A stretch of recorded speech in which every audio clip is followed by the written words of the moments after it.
मेरी तरफ देखो सभी लोग ध्यान से सुनो।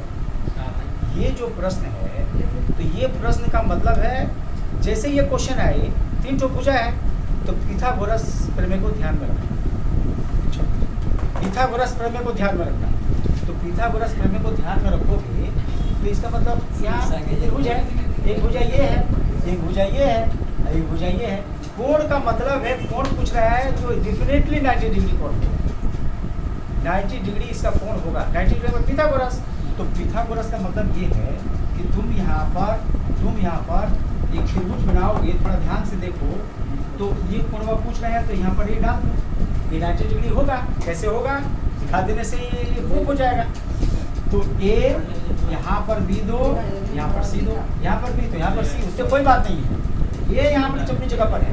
अब तुम ध्यान दे ए बी 2a-1 तो ए बी ये 2a-1 यहाँ लिख दो, 2a-1 लिख दिया। ए सी कितना है? रूट 2a टू और रूट 2a रूट के अंदर 2a यही ना है। सही देखिए। और इसके बाद बी सी 2a+1 अब देखो एक चीज और है कि ये माइनस में है, छोटा है, यहाँ कोई प्लस नहीं है, ये भी छोटा है लेकिन यहाँ प्लस है।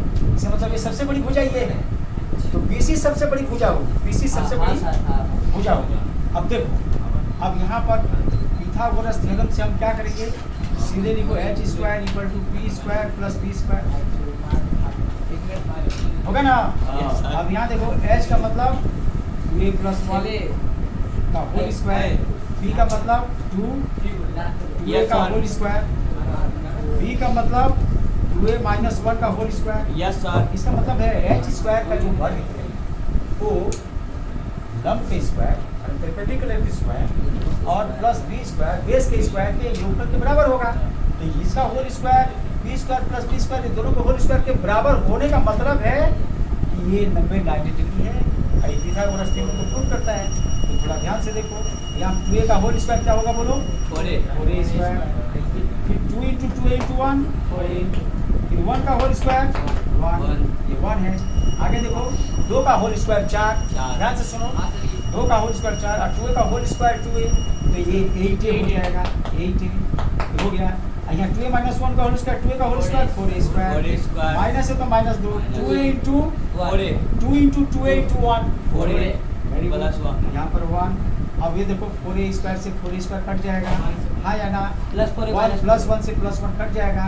और यहाँ पर लिखोगे 4a, यहाँ बराबर 8a में से 4a जाएगा तो 4a के बराबर हो गया। बराबर होने का मतलब है कि ये 90 डिग्री है। बराबर होने का मतलब है कि एंगल ए 90 डिग्री है। इसलिए यहाँ पे इसलिए ये एंगल ए मतलब BAC तो यहाँ लिख दो BAC = 90 डिग्री।